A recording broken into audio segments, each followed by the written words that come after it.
Potensi bisnis software atau piranti lunak dari tahun ke tahun cukup menjanjikan. Hingga akhir tahun pertumbuhan diperkirakan 15%. Dan sampai 2015 nanti rata-rata pertumbuhan akan mencapai 12 hingga 13%. Tapi sejumlah persoalan masih dihadapi industri ini. Salah satunya adalah masih dominannya pemain asing dibandingkan pemain lokal. Lalu apa solusinya? Dan apa pula strategi bisnis SAP Indonesia menguasai pasar piranti lunak? Bersama saya Cindy Sisiarani, inilah Kompas 100 selengkapnya.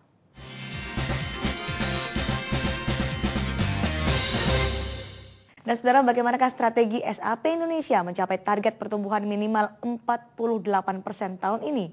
Jangan kemana-mana, karena Kompas 100 segera kembali. Mereka mulai sadar bahwa investasi hardware itu tidak menghasilkan apapun, hanya mengeluarkan cost, karena hardware sendiri tidak bisa memberikan value ke perusahaan tanpa adanya software. Dan ini mulai gradual sedikit-sedikit akan mulai rasionya akan terbalik nanti.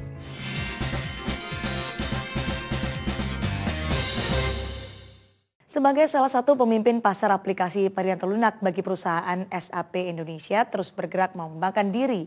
Tahun ini SAP Indonesia menargetkan pertumbuhan minimal 48% hingga 70%.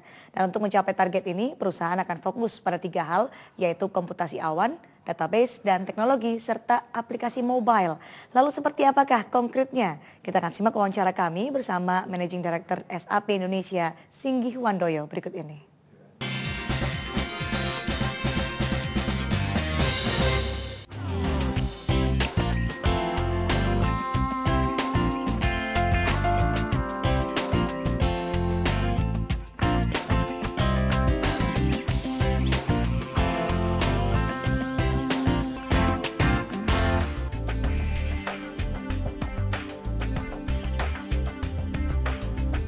Pak Singgih, Asia ini kan sekarang udah menjadi fokus baru untuk pasar piranti lunak ya. Betul. Nah, kalau dibandingkan dengan pasar Eropa dengan Amerika, memang bagaimana potensinya, Pak? Ya, kalau kita lihat memang kontribusi Asia ini mulai terasa di dunia.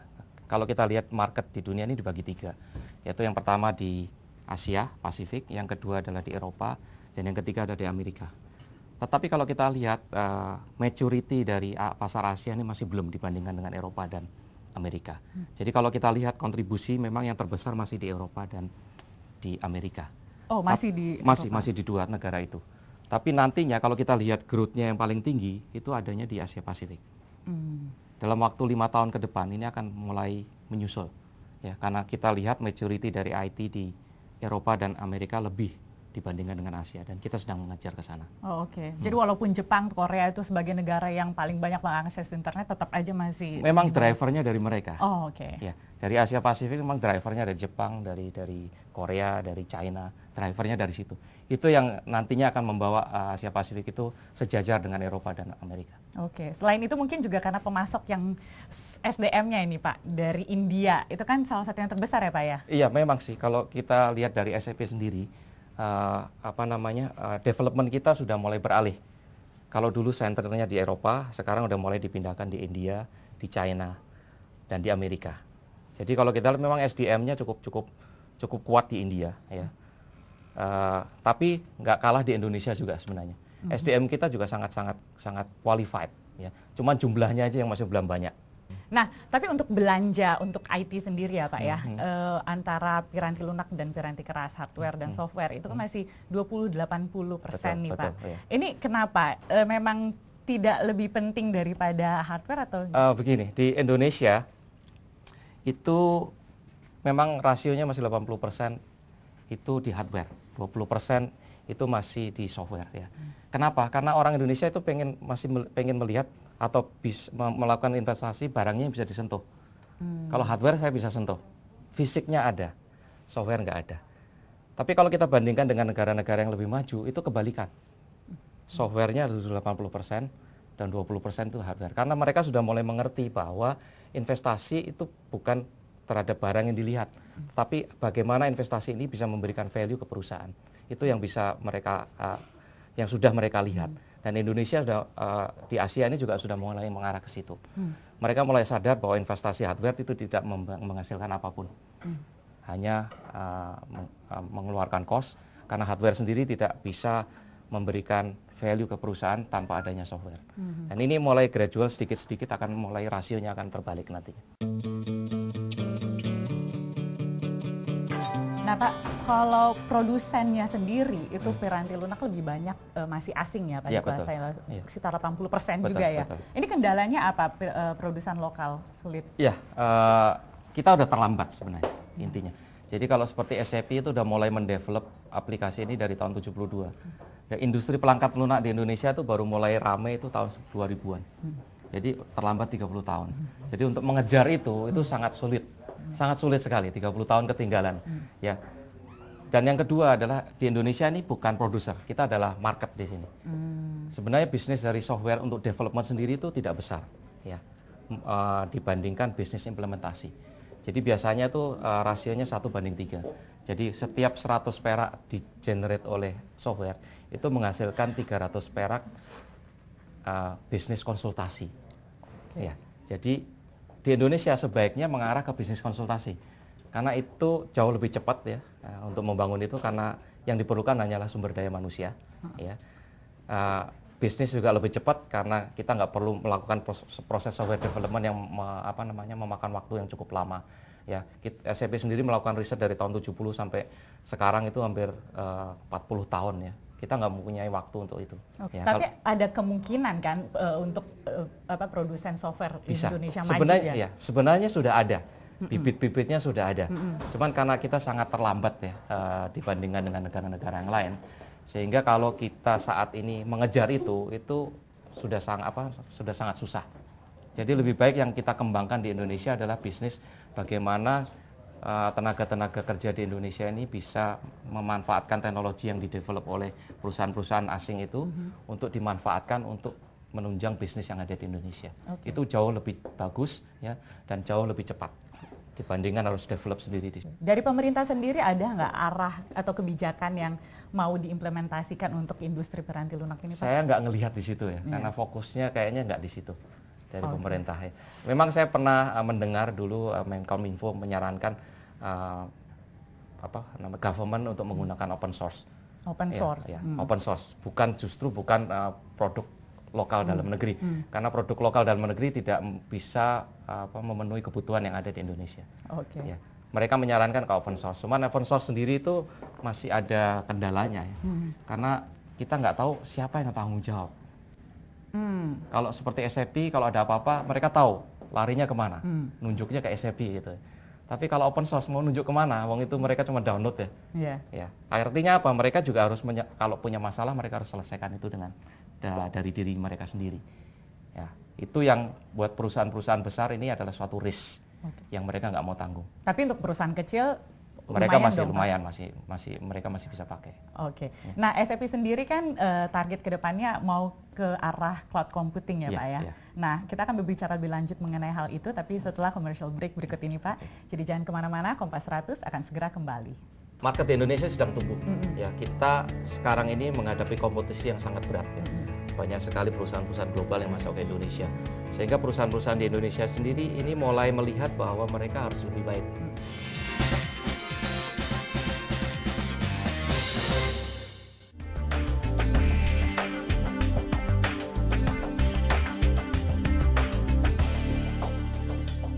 Anda kembali ke Kompas 100. Nah Pak Singgi, tadi Bapak mengatakan dari 100 rupiah yang dikeluarkan oleh produk, 300-nya servis ya Pak ya? Betul. Nah servisnya sebenarnya apa aja sih Pak? Dan ini bisa diaplikasiin ke industri apa aja sih ya, Pak? Jadi servis yang biasa dibeli oleh pelanggan kita adalah jasa konsultasi.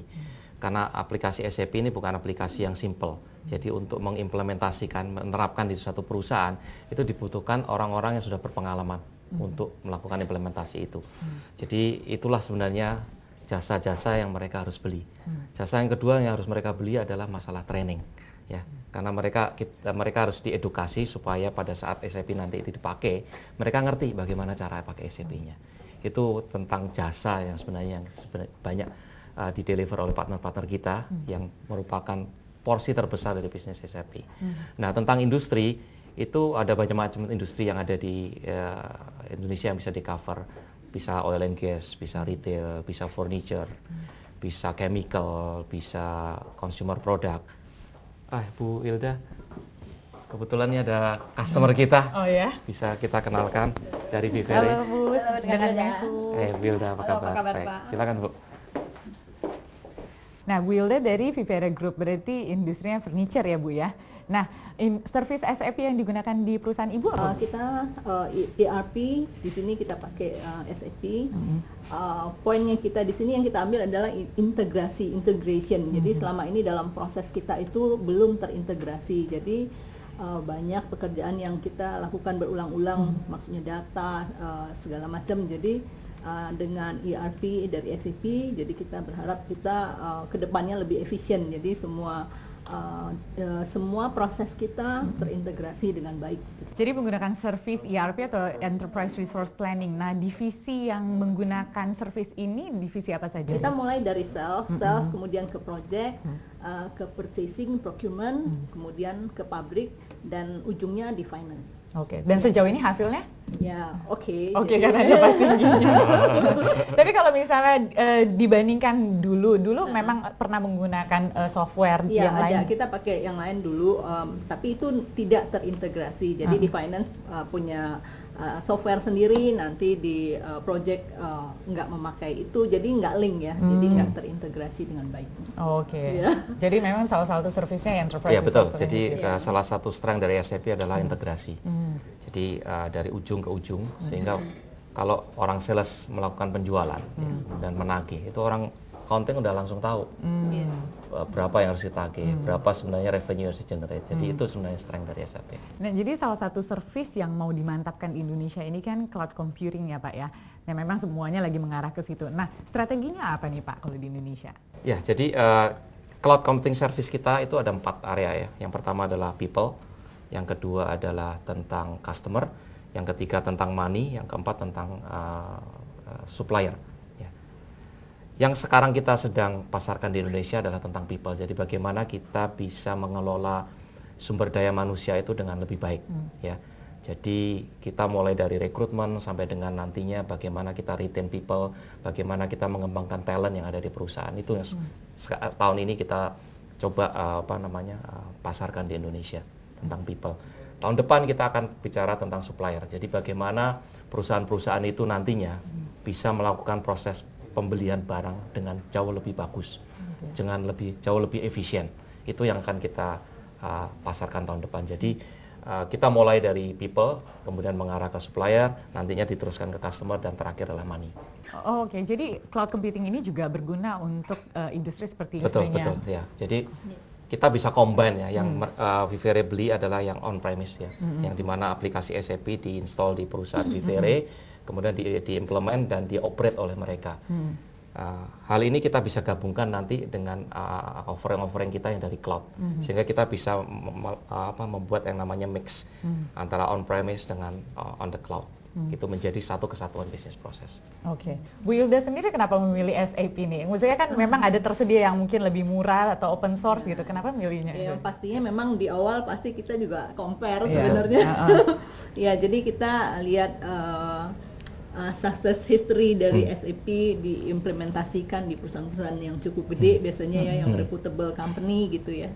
Kita lihat itu, terus kita lihat juga sistemnya itu bisa diaplikasikan di dalam bisnis proses kita. Jadi terintegrasi dan pastinya nanti lebih efisien buat kita ya. Nah, pasar Indonesia memang lagi growing banget ya Pak ya, bahkan Bapak baru saja terpilih. Nah, Pak Singgi ini baru saja terpilih jadi Managing Director terbaik Asia Pasifik loh Bu. Jadi itu karena marketnya memang bagus banget atau gimana Pak? Ya, market di Indonesia sedang tumbuh. Ya, kita sekarang ini menghadapi kompetisi yang sangat berat ya. Banyak sekali perusahaan-perusahaan global yang masuk ke Indonesia. Sehingga perusahaan-perusahaan di Indonesia sendiri ini mulai melihat bahwa mereka harus lebih baik. Cara lebih baik adalah dengan mengimplementasikan aplikasi seperti SAP. Supaya mereka bisa meningkatkan value dari perusahaan, bisa meningkatkan value dari pemegang saham, ya, sehingga mereka bisa bersaing nantinya dengan perusahaan-perusahaan global. Nah, demand itu mulai naik sekarang. Kalau dulu hanya perusahaan-perusahaan besar yang mulai sadar di situ bahwa di dalam berkompetisi mereka harus lebih efisien, lebih efektif. Nah, sekarang sudah mengarah ke perusahaan menengah dan perusahaan kecil. Yang mereka juga melihat bahwa kalau saya nggak melakukan ini, saya nggak akan survive. Oke, untuk target SAP sendiri tahun ini gimana Pak? Dan tahun ke depannya? Ya, kita diharapkan tumbuh double digit. Ya. Diharapkan tumbuh 2 kali dari prediksi dari IDC. Jadi kalau kita lihat IDC 18% ya growth-nya. Indonesia dilihat sebagai satu negara yang menjanjikan, sehingga diharapkan kita bisa growth jauh lebih tinggi dibandingkan dengan market growth.